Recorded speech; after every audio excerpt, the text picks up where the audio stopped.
که څه هم نورستانیان د روغتیا په برخه کې ګڼې ستونزې لري او حتی ډیرو سیمو کې روغتیایي مرکزونو ته د خلکو لاسرسی نشته، خو په دې ولایت کې د فعالو روغتیایي مرکزونو ډاکټران وایي چې قراردادي مؤسسې اهیډې له تیرو 4 میاشتو راهیسې میاشتنی معاش او د ناروغانو لپاره د اړتیا وړ درمل نه دي ورکړي چې اوس یې کارونه له خنډ و ځنډ سره مخ دي. دوی وایي په ځلونو ورسره د ستونزې د هواري ژمنې شوي خو قراردادي مؤسسې عملي کړي نه دي. ډاکټران ګواښ کوي که د معاش او درملو ستونزه هر څه ژر حل نشي نو د ناروغانو پر مخ به د ټولو کلینیکونو دروازې وتړي. ټول نورستان صحي کلینیکونه خلک راټول صحي پرسونل راټول شوی دی او خپل حق او حقوق غواړي. زموږ مقصد دا دی چې موږ ته خپل حق او حقوق ورسېږي، مریضانو ته په وخت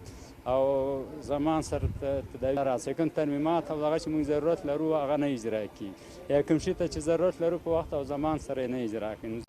که زمونږ معاش هر څونه لیټ شوی، که لار هر څونه مشکل که تکلیفات هر څونه زیات که هر څونه زحمتونه دي،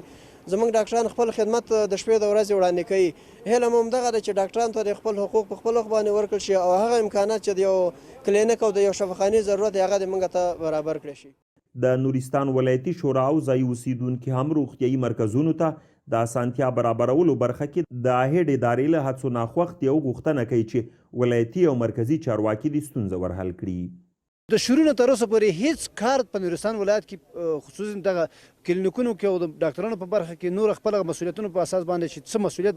دغه مسؤل دي 1% کار نه موږ رضا نه لرو. واقعیت خبر چاره ولایت دی ډیر پاسپات ډیر لري ولایت دی، نو زما قوم ته د صحت اول هغه پرایورټي ده چې زمونږ په حساب باندې نو موږ خواهش کوو په دولتي چارو باندې غږ کوو، جدي غږ کوو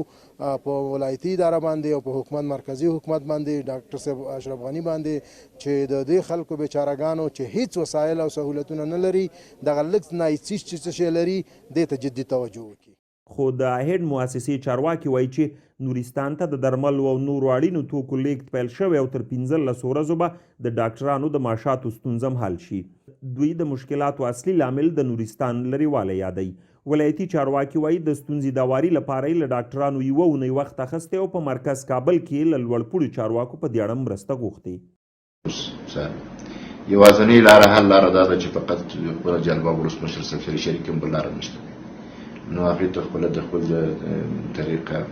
ستورګنې محلي طریقه رئیس جمهور ته پیغام نو هغې اوس رسمي مکتوب ورته پیشنهاد ورته ورکوم دا مشکلات ته خپله حل کړي. نو زموږ د دغه نه همدا ده چې فریادونه چغې ورته وویلې څوک ورته نه ورته او دې خلکو دپاره مې اوس ولیکلي یو هفتې دپاره موږ مونتلا کړي چې جلباب ولسمشر صاحب دغه هدایت به شوي په هماغسې به موږ